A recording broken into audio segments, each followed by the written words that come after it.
শুভ সকাল বন্ধুরা, কেমন আছো তোমরা? আশা করি ভালোই আছো।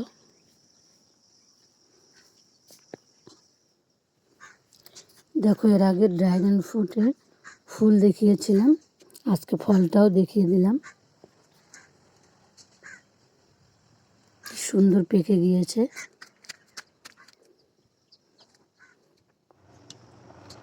দেখো, আজ সকালে বানাবো ঘুগনি। আলুগুলো একসঙ্গে সিদ্ধ করে নিয়েছি, পেঁয়াজ রসুনও কেটে নিয়েছি।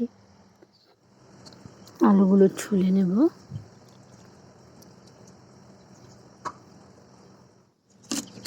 পেঁয়াজটা কুচি কুচি করে কেটে নেব।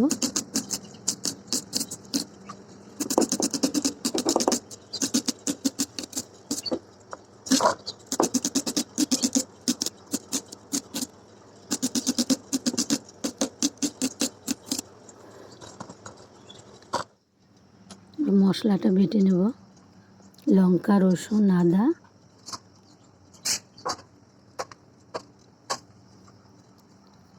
আলুগুলো ভেঙে দেবো হাত দিয়ে।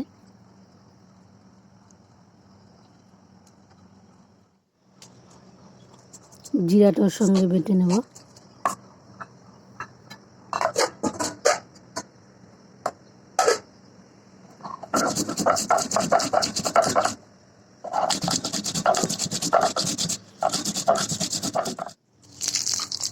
কড়াই গরম হয়ে গেছে, তেল, জিরা, তেজপাতা, কুচি করে পেঁয়াজ একটু ভেজে লবণ দিয়ে হলুদ দিয়ে নাড়াচাড়া করে টমেটো কুচি দিয়ে দিলাম ছোলাটা, দিয়ে দেবো আলুগুলো।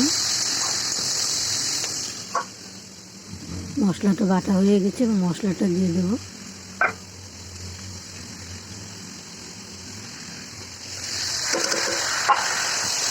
ভালো করে নেড়ে চেড়ে ভালো করে কষিয়ে নিলাম। জলও দিয়ে দিয়েছি, হয়ে গিয়েছে। এবার গরম মশলার গুঁড়ো দিয়ে নামিয়ে নিলাম। আজকে ঘুগনিটা খাওয়া হবে মুড়ি দিয়ে। দেখো বন্ধুরা, হয়ে গিয়েছে আমার খাবে না, ছোলা আলু দিয়ে ঘুগনি। আজকে ঘুগনিটা খাবে হলো মুড়ি দিয়ে। এর আগেও বানিয়েছি আমি ঘুগনি। আমার এই ঘুগনি রেসিপিটা তোমাদের কেমন লাগলো? যদি ভালো লেগে থাকে একটা লাইক, কমেন্ট, শেয়ার করে দিও। ভিডিওটা এখানেই শেষ করছি। তোমরা ভালো থেকো, সুস্থ থাকো। দেখা হবে পরের একটা ভিডিওতে।